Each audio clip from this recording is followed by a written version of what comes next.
You tap a button on your wireless headphones, and instantly, music from your phone fills your ears. You didn't plug anything in. How do two separate things, sitting feet apart, connect with each other through thin air? What is this invisible string that ties our gadgets together? This wireless magic is part of our everyday lives now. You use a wireless controller to play a video game, its movements appearing perfectly on screen. You connect your phone to your car, and suddenly your dashboard knows how to navigate to your friend's house. You might even have a keyboard that types on your computer without a single cord attached, or a speaker that plays music for the whole room, controlled by a phone across the table. All of these devices are talking to each other silently, instantly, and reliably. The technology that makes this possible is called Bluetooth. But what is it, really? To understand Bluetooth, we first have to think about something familiar, the radio. When a radio station wants to send music to your car, it sends the signal out on invisible radio waves. Your car's antenna is built to listen for those waves. Bluetooth works in a very similar way. It uses low-power radio waves to send information back and forth between devices. Think of it as each of your devices having its own tiny personal radio station and radio receiver built right inside. But this brings up a huge problem. Your home is already filled with invisible radio waves. Your Wi-Fi router uses them. Your microwave oven uses them. Cell phone signals are flying through the air. Why doesn't your wireless headphone signal get completely lost in all that noise? Why isn't it a chaotic mess of interference? This is where the true genius of Bluetooth engineering comes in. It was designed specifically to solve this problem of living in a very crowded, invisible world.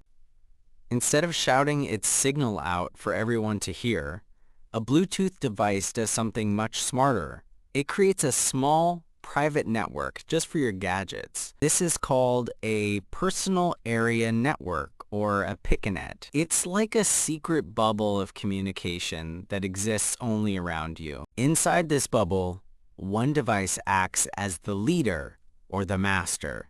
This is usually your phone, your laptop, or your game console. The other devices, like your headphones, your speaker, or your controller, act as slaves. They listen for instructions from the master device. When you first connect two devices, it's called pairing. During pairing, the two devices perform a sort of digital handshake. They introduce themselves and exchange a secret code. This code ensures that from now on, they will only talk to each other and won't get confused by other devices nearby. Once they are paired, they are ready to talk. But which radio channel will they use? Bluetooth operates in a specific slice of the radio spectrum, around 2.4 gigahertz. This is the same frequency band that many Wi-Fi routers and other household gadgets use, so the risk of a signal collision is very high. Imagine two people trying to talk in the same exact tone at the same exact time in a crowded room. Neither would be heard clearly. To avoid this traffic jam, Bluetooth uses an incredibly clever trick called frequency hopping.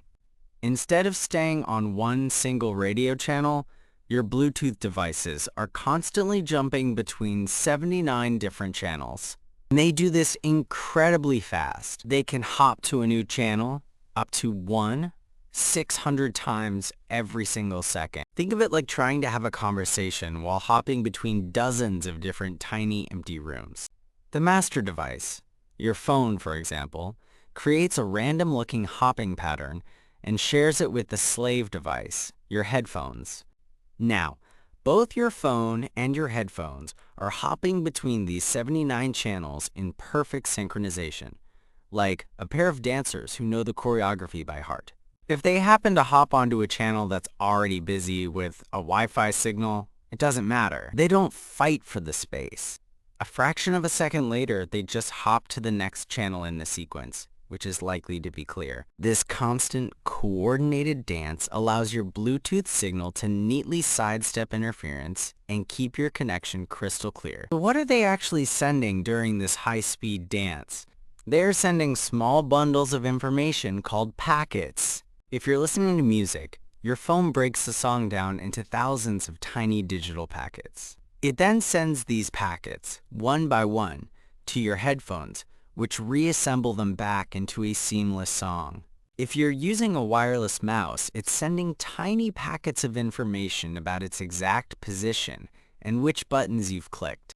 Another key feature of Bluetooth is that it's designed to use very little energy. It's whispering, not shouting.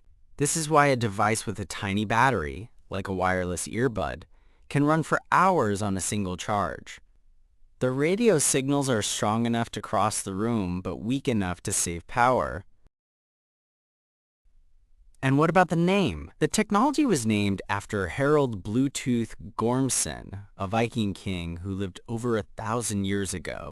King Harald was famous for uniting the warring tribes of Denmark and Norway. The inventors of the technology chose his name because their goal was to unite different industries and devices with a single wireless standard. So when you see that little Bluetooth symbol, it's not just about a single connection. It represents a complex, adaptive, and incredibly fast conversation. It's a technology that creates a personal, invisible network around you, carefully navigating a noisy world to deliver information right where you need it. The next time you seamlessly connect your devices, take a moment to picture what's really happening. Imagine that silent, high-speed dance as your gadgets hop between dozens of channels every second, just to keep your connection clear. It's a perfect example of how clever engineering can create a pocket of simplicity in an invisibly complex world.